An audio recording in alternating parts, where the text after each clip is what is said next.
writing, and we are very excited to get to talk with you, Betsy. Thank you so much for coming on the podcast. Thank you for having me. I'm so glad to be here. Yeah. Well, what we like to always start out our interviews is we like to just ask what inspired you to become a writer. How'd you get the passion for writing? Oh, wow. Well, I know, don't worry. tough. This won't be a forever long answer, but you might think it might be. I started writing when I was 7. So it goes way back, but my dad brought home our first family computer from his work, and it was the big DOS boxy machine. My daughter wouldn't even recognize it today. And so I just started playing around, writing stories about a little girl and her dog, or kind of just a journal of my own life in fiction form. And then I started writing fan fiction of the Babysitters Club, Saddle Club, and that was before I even knew fan fiction was a thing. I just thought, oh, I can write about Claudia and Marianne. So I just dabbled with it. And then I thought, this is something I really want to do. And so I just started kind of learning more about the craft of writing. And when I turned 18, I thought, okay, if I want to be published, I need to get serious. And I started going to writers' conferences, and I just always had that dream to be a published author. That was just a goal of mine as a little girl. Mm-hmm. So that's cool. Did you get to see the new Babysitters Club series on Netflix? Yes. Oh, it's so good. Yes, and now they have graphic novels of the old original stories. It's crazy. Yeah, I love that series so much. New season coming up soon. I can't wait. Have you always been interested in romance novels? In romance? I have. From a young age. I kind of funny story. My older sister used to pay me to clean her room. So one day I was in there and I lifted this kind of damp towel off the floor, and there was a Robin Jones Gunn novel, Christy Miller. And I started reading that, and I just sat down right there on the wet towel and started reading. And that got me into Robin Jones Gunn's books. So I read her Glenbrook series as I think I was 13. And I fell in love with the way that she told a love story. I loved how there was that little bit of a faith thread, and everything was so pure and romantic. And it just made me want to create stories like that for readers, just wholesome, wait for the real thing kind of love story. That's cool. Yeah, we have interviewed Robin before. In fact, it was a pretty crazy situation. She's friends with Melody Carlson, and Melody Carlson was getting evacuated from her house for some reason when we were going to interview her. Well, she calls up, instead of just saying like, I can't do it, which would have been fine. She calls up her friend, Robin Jones Gunn, and says, hey, will you do this interview for me? I can't do it. And so we're sitting down expecting to get to interview Melody Carlson, and surprise, there's Robin Jones Gunn. Oh my word. How fun. Oh, that was pretty funny. I just recently interviewed Melody again, and I said, don't worry, you don't have to find a sub. It's okay. Man, she delivered though. Yeah, she really did. That's great. I got to meet Robin Jones Gunn at a writers conference several years ago. She was the keynote speaker. And that was during a kind of a hard season in my life. I was going through a divorce, and it was so special just getting to talk with her and just tell her what all she had, meant to me over the years. It was truly a gift. That's awesome. She's a very nice lady. So, so what do you like most about writing romance? Or just romance novels in general, not necessarily just writing them, but reading them too. Yeah, I love the happily ever after. I do. I'm a sap for it. I like when things maybe wrap up in a slightly less expected or traditional way, story-wise. But even when it's predictable, it's just still so good. It's just that happy feeling at the end, and it just kind of makes you. I know for me, being remarried, it's like reading a good love story makes me appreciate my husband again, like kind of in a fresh way when I close a book. So I really like that. Yeah. Yeah. Do you find it's challenging to write romance without, as we like to call, without the spice, to be able to keep, because you've done mostly, I think, the inspiration Harlequin. Right. And do you think that's a challenge to kind of keep the keep the romance going, but not have that steaminess, I guess. Yeah, kind of keep it PG. Yeah. Mm-hmm, mm-hmm, That's pretty much all I've ever written. Um, I kind of think there's a unique challenge to that. It kind of inspires me to use my writing craft and my skills to create that tension, but keep it, PG. I like to write books that my 13-year-old daughter can appreciate, as well as my elderly grandmother, mm-hmm. but also everyone in between. So it's definitely a balance. And um, I just think that it takes a little bit more effort sometimes to, create that chemistry and that sizzle, um, but keeping it within those boundaries, and maybe just showing the shut door, so to speak. Mm-hmm. Um, Yeah, I think it is tough, but sometimes I think it's even more uh exciting, I guess, even though less is shown because you are allowed as a reader to kind of add your own story. yeah, Hmm. absolutely. And just like with any clean romances or the Hallmark movies that we all Hmm. love, Hmm. it's just there's just something so nice about the wholesomeness of it. If that's something that you enjoy, I just love it. It just kind Hmm. of is a nice way to keep romance fresh again without kind of cluttering it up with some of the other. And honestly, Yeah. on a chemistry level, I feel like when there's too much physical contact too soon between characters, it almost just is kind of a letdown. It's almost like you're not as interested reading the rest of the A story, because journey. yeah, it's like you Hmm. want to kind of keep that rubber band pulled taut. Hmm. Hmm. Yeah. I agree. So would you describe yourself as a pantser or a plotter? Ooh, I am a plotter who has very strangely turned a little more pantsy as she's grown up. So to some degree, I have to plot. I usually contract my novels on proposal. So there has to at least be a general outline of the story. Thankfully, I'm past the point of having to write the full book before it's contracted. Um, that's a stressful place to be as a new author trying to break in. So we got past that hump, but now, they want to see a gist of a beginning, middle, and end. So yeah, I have to plot, and I normally would really enjoy that because it helps me write faster if I'm not kind of staring at the blinking cursor thinking, now what? Um, but here lately, I feel like I've been writing better when I have less of an outline. So I think that's shifting a little bit, Hmm. oddly enough. Interesting. So what was it like to get your first book published? You said that that was a pretty intense process, but yeah, because you don't have an agent at that point, you're just trying to hustle it and get it published. And it seems like most people, their first book is always takes the longest to write. And so what was that whole experience like? Well, so I'll give you two examples, because my first traditionally published novel was with Love Inspired, which is now a division of Harlequin Romances and Hmm. HarperCollins. But I had to write the whole story, and it went through some massive revisions. I actually did have an agent first at that point. I Okay. got her through a writers conference, and she really believed in my work and my examples, and so she took a chance on me. And so we got my first Love Inspired contract just a few months after I signed with her.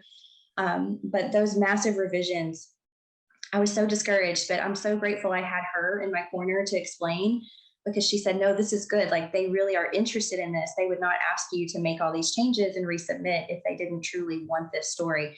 So just knowing that really kind of bolstered me to try again. And so sure enough, we did all the revisions and got it published. So that one was a huge, just wow, I feel, it just was a burden lifted, that all that work really did pay off. And that was really nice. And then I loved writing for Love Inspired, but those are smaller stories. They're a shorter word count. I really wanted to branch out into more of the traditional length, more than 90,000 word kind of range. And so we started pitching some different books, and I got published with, or got a contract with Zondervan, who has also now been acquired and is part of HarperCollins. And that was just kind of a dream come true. So it's kind of like I've had two of those moments at different stages in my career. And oddly enough, that big contract with Zondervan came weeks after my husband left and I started my divorce process. So that was really odd timing to be given this dream contract to write romance, and I'm suddenly single. So that was definitely something to navigate, but I felt like it made my books all the better for it, just putting that emotion into it. And it really taught me a lot about love during that time. So, Yeah, that would be interesting to kind of have that sort of darkness kind of that hard time happening in your life while you're creating these sort of fantasy love stories. yeah. Yeah. Yeah. It sounds like there's a lot of room for bitterness there, but in this Huh? weird way, I just feel like the Lord kind of works it out, and it was really a Hmm. blessing, truly. Yeah, So, yeah. that's interesting. From the author of Miracles and Menorahs and History of Us comes a story about the changing nature of love and what it really feels like to be home for the holidays. Love and Latkes is the third book in Stacey Agdern's Friendship and Festival series, available on October 12th from Tool Publishing and wherever books are sold. For more information about Stacey, visit her at her website, staceyagdern.com.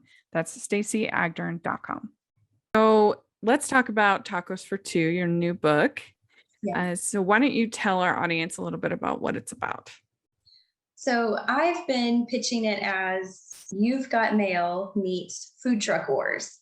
So I'm a Mhm. huge fan of the movie You've Got Mail. And thankfully, it's one that my husband today will absolutely sit down and watch with me every time we want to. Sometimes he'll even suggest it first. So I know he's a keeper. Yeah. So I just really love the trope of You've Got Mail and that kind of secret identity, enemies in person, but in love behind the scenes type thing. And I really wanted to play with that. And my editor at Revell, she suggested a food truck environment. She said, there's just not a lot of food trucks in Christian fiction. And I was like, well, we should change that. Let's do food trucks. And of course, I immediately thought of tacos. Why not? That sounds amazing. So I just created kind of this story of battling competitors with their food trucks, and they each need to win this contest for their own individual reasons. The stakes are high for everybody, but they don't realize that they have also been communicating through an anonymous dating app. So we got to create a dating app, which is really fun. There's just a lot of specifics that I had to kind of work out to fit the story and make it all believable. And it turned out to be really fun. And there's so many portions of the book that are in texting format or direct messaging format with emojis. And it came out really cute. Yeah, I really enjoyed it as well. And I'm a huge You've Got Mail fan. And when you say that it's part of the book, you're not kidding. Like it is an actual, like you quote lines from the movie in the book. Yes. I Yeah. have I have tagged Tom Hanks on Twitter multiple times, and it is my new life goal to get him to acknowledge this tweet. So we'll see if that dream comes true. But yeah, Yeah. it's just fun. I love, kind of exploring what that looks like in modern day because, Mhm. one of the nostalgic elements of that movie is how old it is and the AOL dial up and, Mhm. all those things that we kind of like laugh at now. Technology has progressed. So trying to create a modern day version of that and making it work was challenging and really fun.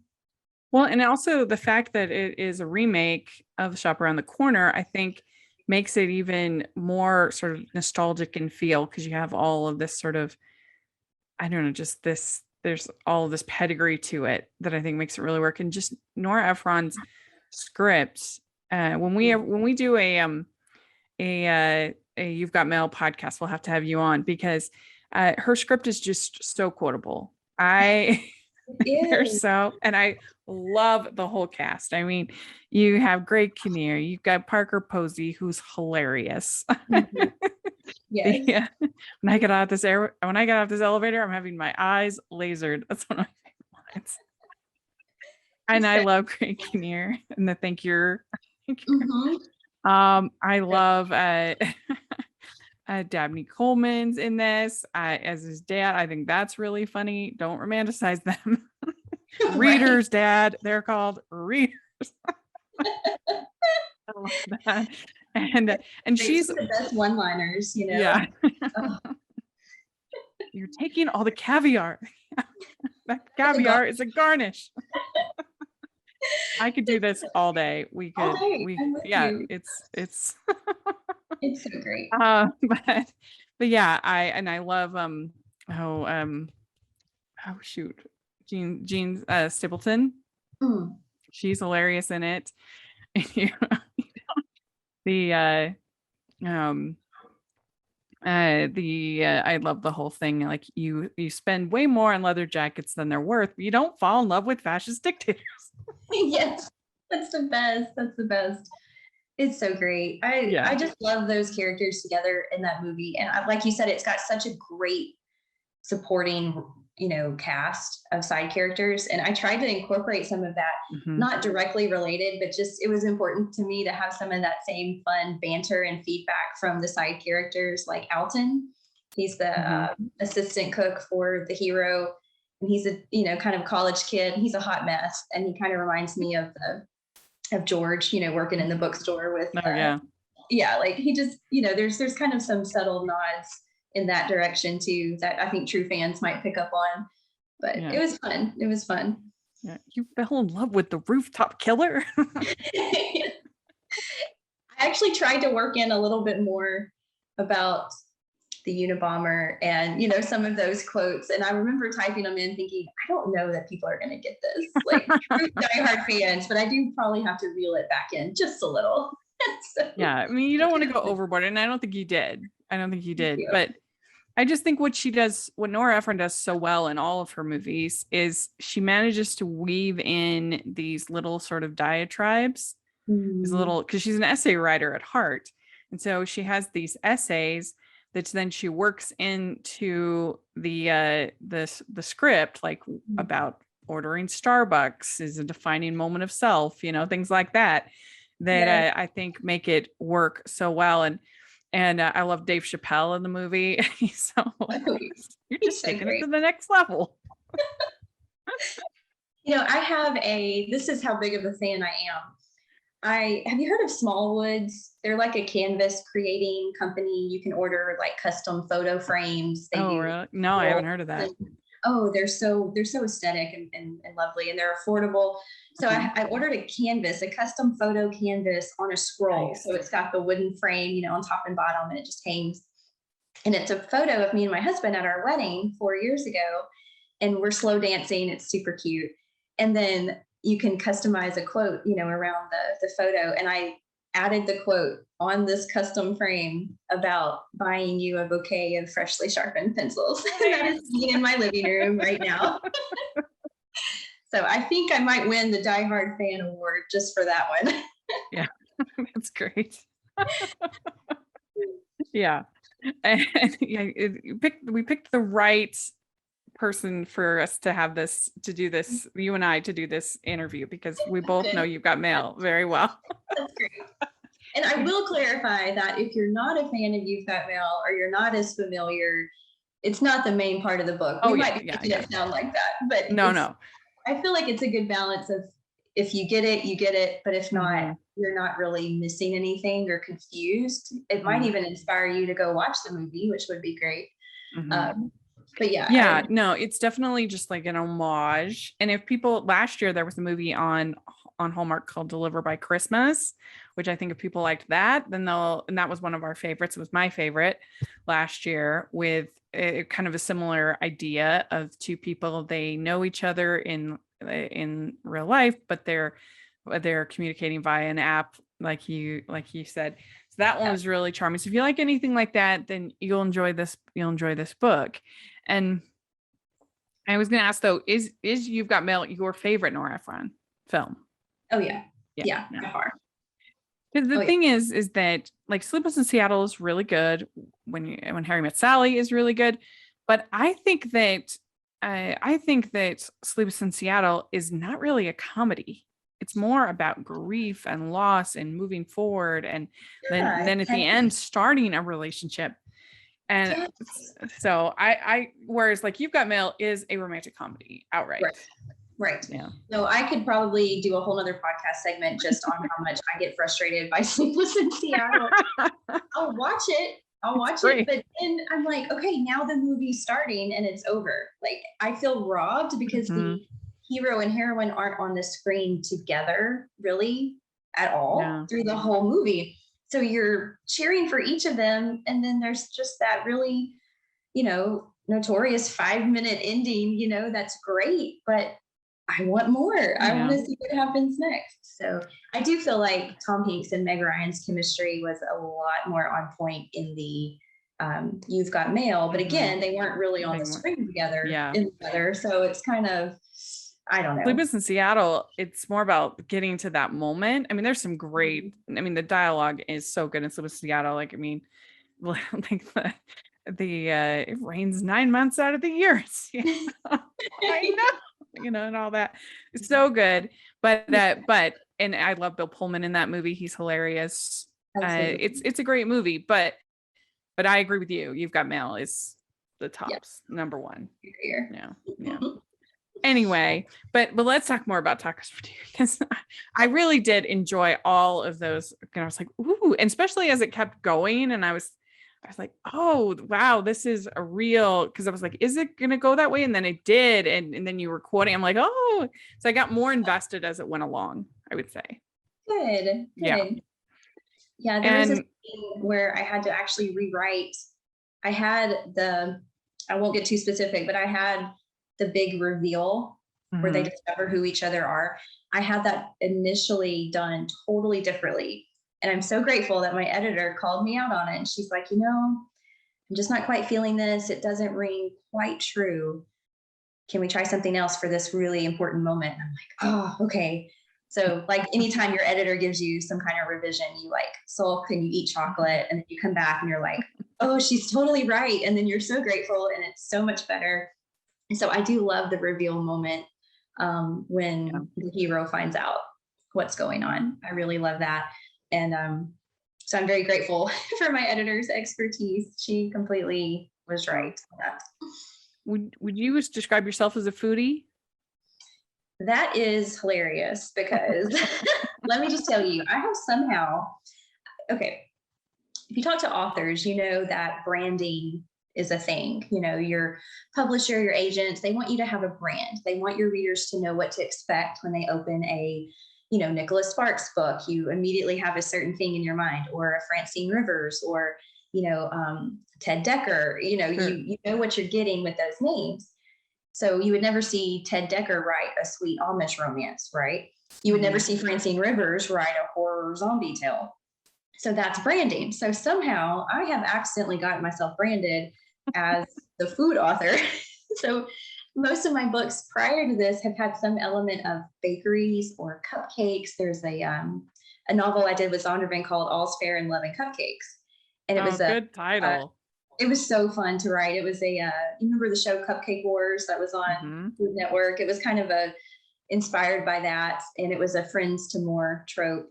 Really fun. I love that one.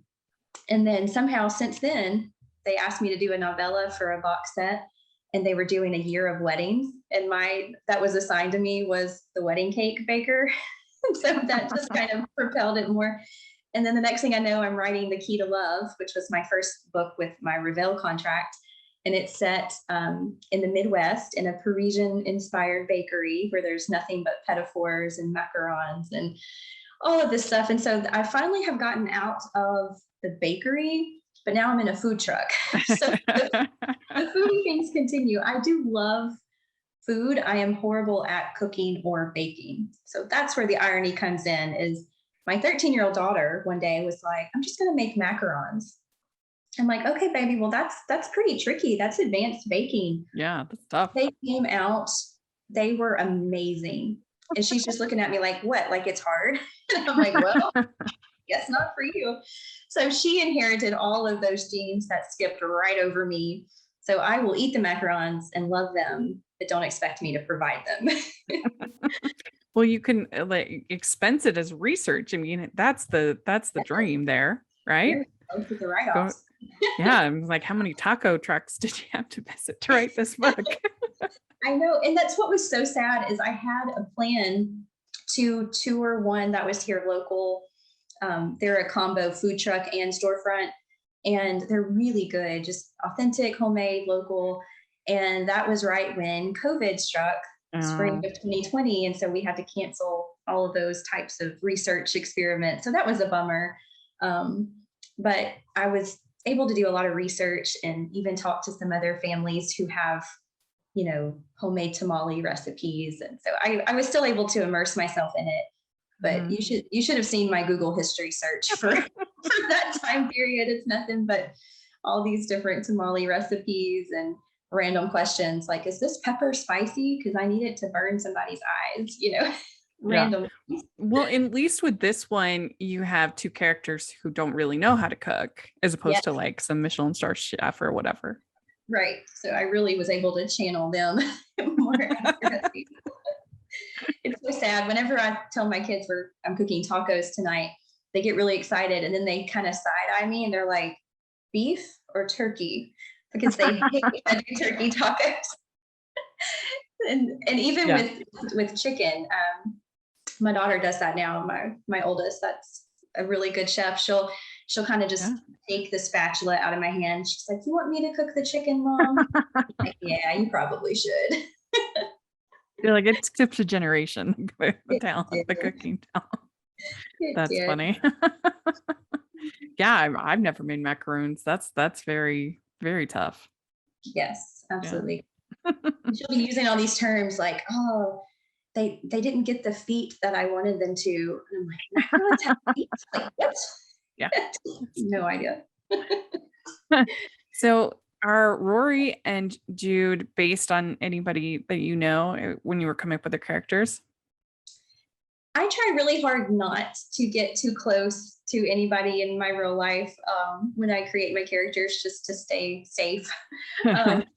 Um, I do try to sometimes give a nod with names. So Hmm. with Rory, I love Gilmore Girls, huge Gilmore Girls junkie. Um, but I've always wanted to use that. So I mean, it's not really based off Rory's character at all, but just her namesake was kind of inspired by my love for Gilmore Girls.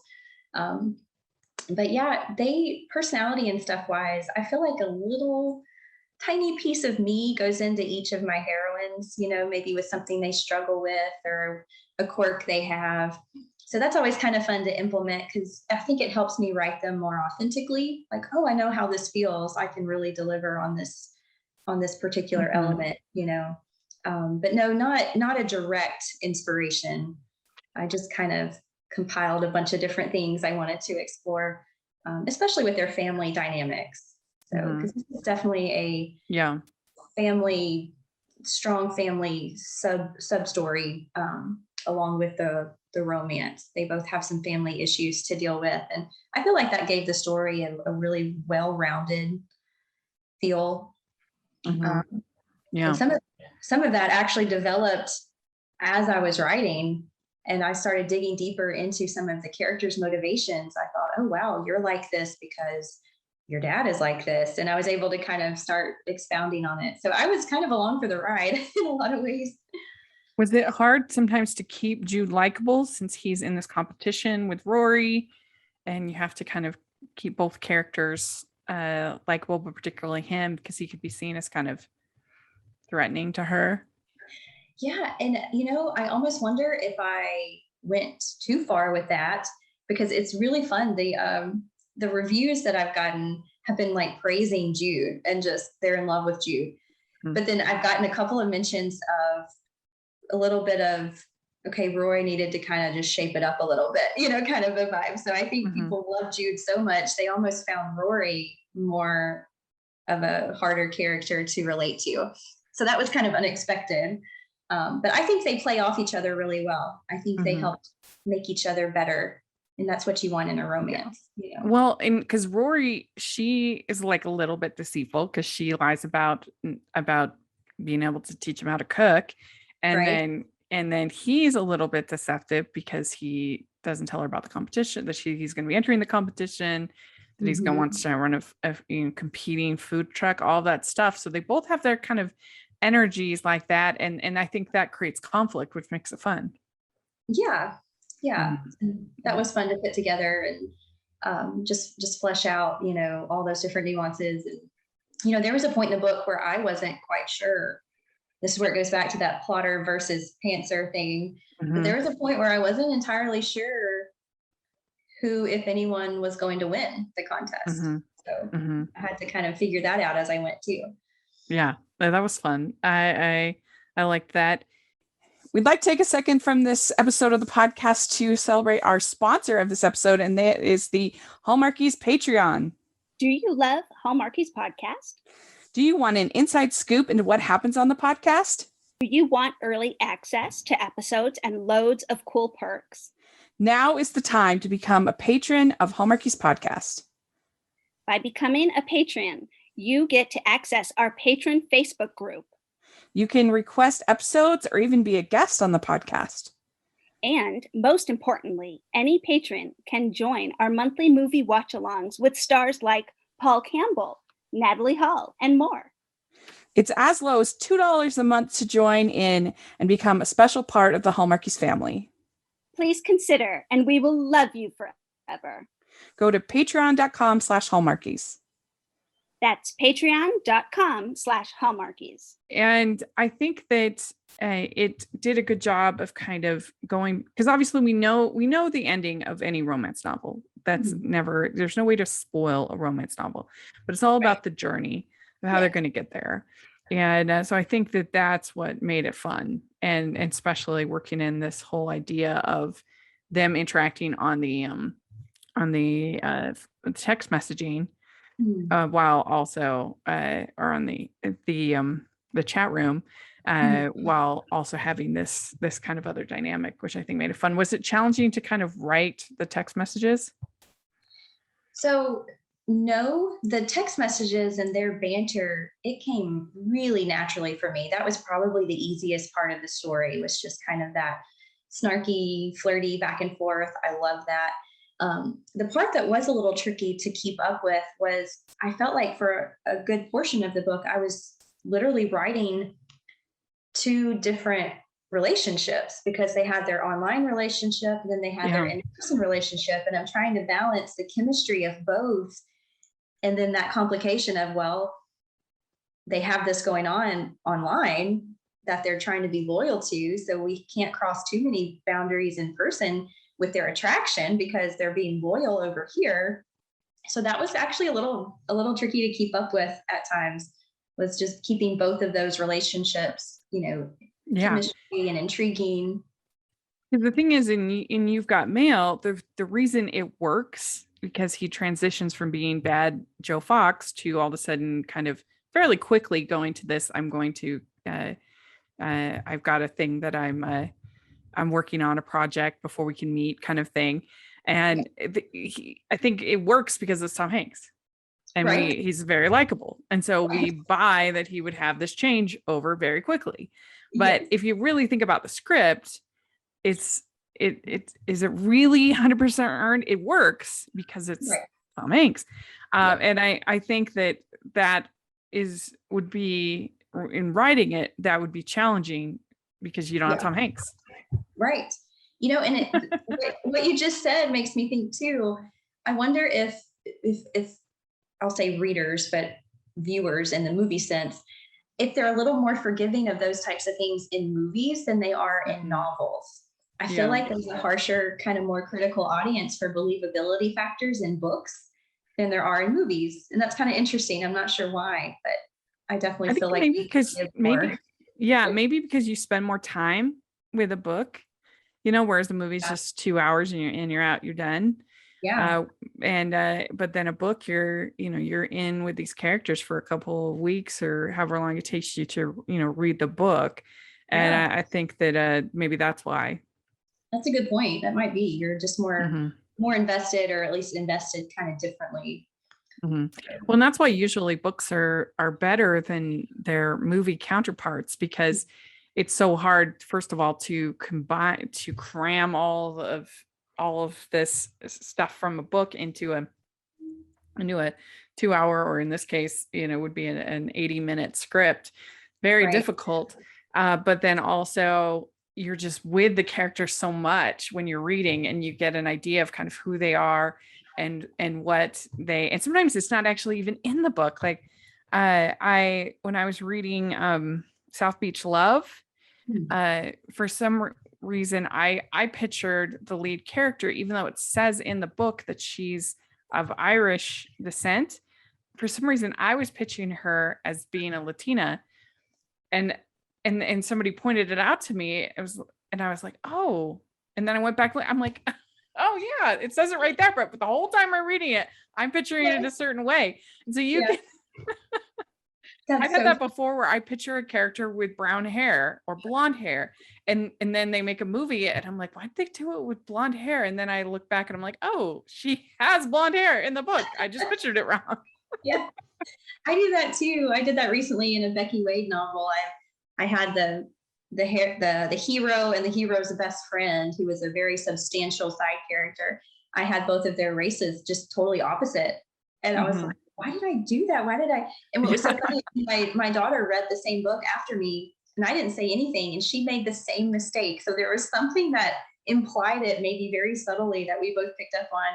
And I actually talked to Becky about it and we laughed, and she's like, that's hilarious, because she thought it was super clear, So yeah, readers, you just put your own nuance into things. And once you have that picture in your head, it's so hard to change it. Yeah. Well, and that's what's so great about reading, is that you can have that individual, unique experience that you can't have with any other form of media, because they're telling you this is what it looks like. This is what the story is. This is what whereas like when you're reading, you can really make it your own.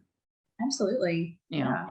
Cool. I mean, obviously I'm a movie critic. I love movies. And I think there's something great about the succinctness of movies, that you can get a whole story, and it allows you to dive into the worlds of so many different characters and people that I would never meet in my everyday life. But I can experience their journey in just 2 hours. There's something really powerful about that. Yeah. But I also always want to keep a foot in the reading territory too. Yeah. You need both for sure. Yeah. Me and my daughter have been getting into the Hallmark mysteries. We love cozy murders, like who done it kind of a thing. Who's your favorite of the amateur sleuths? I like Aurora Teagarden, but I'm kind of hooked on these morning show mysteries. Oh, so those have been good. I've been surprised. She's a morning show chef, so that would be right up here. Yeah. I feel like they keep me guessing a little better. Sometimes with Aurora, I feel like I figure it out sooner. But with the morning show, I'm usually a little surprised. So they do a good job. Did you see this last Aurora Teagarden, the honeymoon one? No, I have not. No, it's a good one. I've only seen some of the earlier ones.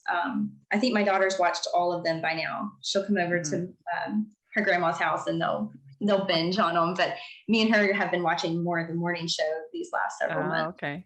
So yeah, there's some fun ones. I mean, my favorite was Garage Sale Mysteries, but sadly, R.I.P. It is no more. But I thought that one was really good. My other favorite, I do like the Mystery 101. Those are pretty good. With Jill Wagner and Christopher Paloha. They're pretty good.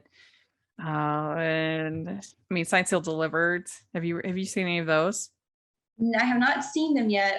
I've seen the previews for them come across my Hallmark Channel screen. Have you? Do you recommend is it Fixer Upper Mysteries? Oh yeah, those are pretty good. They didn't do that many of them, so that's an easy binge, because there were only I think there were only 4 or 5 of them, so not too much. Yeah, those ones were pretty decent. It's been a while since I've seen any of them, but yeah. But Signed, Sealed, Delivered is so good. Okay, I'll add those to the list next. Have some fun, silly questions we like to ask our guests. And first question, what is the best ice cream flavor? That would be cookies and cream. 100%. Bluebell, cookies and cream. Can't beat it. Okay. What is your favorite color? Turquoise. Oh, nice. Yeah. Just like my character. Oh, yeah. Yeah. How did you come up with the names? The sign-on names.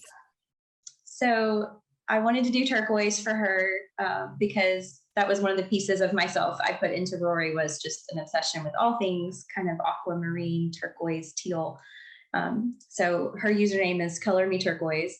And then for his, I had to do a little bit of a play on his name, which kind of is also a loose tribute to Tom Hanks having that really obvious handle of his NY152.